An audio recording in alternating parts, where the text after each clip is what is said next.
1.5 വർഷം കൊണ്ട് സമ്പൂർണ്ണ മാലിന്യ മലകളില്ലാത്ത കേരളത്തെ മാറ്റിയെടുക്കുമെന്ന് തദ്ദേശ സ്വയംഭരണ വകുപ്പ് മന്ത്രി എം.ബി. രാജേഷ് ചാവക്കാട് നഗരസഭയിലെ കേന്ദ്രീകൃത ജൈവമാലിന്യ സംസ്കരണ പ്ലാന്റിന്റെ ഉദ്ഘാടനം നിർവഹിച്ച് സംസാരിക്കുകയായിരുന്നു അദ്ദേഹം. മാലിന്യ മലകളില്ലാത്ത കേരളം സൃഷ്ടിക്കലാണ് ലക്ഷ്യം. 1.5 കൊല്ലം കൊണ്ട് നമുക്ക് ആ ലക്ഷ്യത്തിലെത്താൻ പറ്റും. കാരണം 100 കോടി രൂപയുടെ പ്രവൃത്തി, മാലിന്യ മലകൾ ഇല്ലാതാക്കാനുള്ള പ്രവൃത്തി 20 സ്ഥലങ്ങളിൽ നടന്നുകൊണ്ടിരിക്കുകയാണ്. ഇപ്പോ നമ്മുടെ പ്രശ്നം വെച്ചാൽ കേരളത്തിന്റെ കാലാവസ്ഥ കൊണ്ട് ഈ ജോലി ഒരു 6 മാസം രക്ഷിച്ച് നടത്താൻ പറ്റും.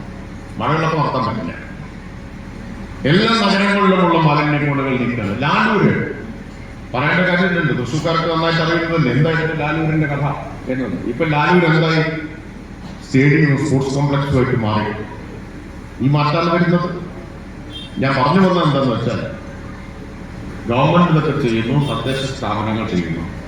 പക്ഷേ ഗവൺമെന്റും തദ്ദേശ സ്ഥാപനവും ഇവിടെ ഇരിക്കുന്ന നമ്മുടെ ഹരിതകർമ്മ സേനയും മാത്രം വിചാരിച്ചാൽ നാട് വൃത്തിയാവില്ല. നാട്ടുകാരും കൂടി വിചാരിക്കണം. അതില്ല എന്നുള്ളതൊരു വസ്തുത. ചടങ്ങിൽ NK അക്ബർ MLA അധ്യക്ഷനായി.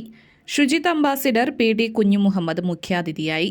Assistant executive engineer PP Rishma report അവതരിപ്പിച്ചു. ആരോഗ്യ ശുചിത്വ മേഖലയിൽ സമ്പൂർണ്ണ മാലിന്യ സംസ്കരണം നടപ്പിലാക്കുന്നതിന്റെ ഭാഗമായാണ് നഗരസഭ കേന്ദ്രീകൃത ജൈവമാലിന്യ സംസ്കരണ പ്ലാന്റ് നിർമ്മിച്ചിട്ടുള്ളത്. നഗരസഭയുടെ പരപ്പിൽ താഴെയുള്ള 50 സെന്റ് സ്ഥലത്ത് 5800 സ്ക്വയർ ഫീറ്റ് വിസ്തൃതിയിൽ ദൈനംദിനം 3 മെട്രിക് ടൺ ജൈവമാലിന്യം സംസ്കരിക്കുന്നതിന് ശേഷിയുള്ള വിൻഡ്രോ കമ്പോസ്റ്റ് പ്ലാന്റാണ് നിർമ്മിച്ചിട്ടുള്ളത്. 1,15 ലക്ഷം രൂപയാണ് ചിലവ്.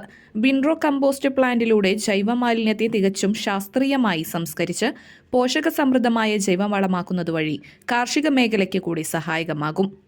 നഗരസഭാ chairperson Sheeja Prasanth, clean city manager B. Dileep, vice chairman KK Mubarak, standing committee ചെയർമാൻമാരായ ഷാഹിന സലീം, ബുഷറ ലത്തീഫ്, അഡ്വക്കേറ്റ് AV മുഹമ്മദ് അൻവർ തുടങ്ങിയവർ സംസാരിച്ചു.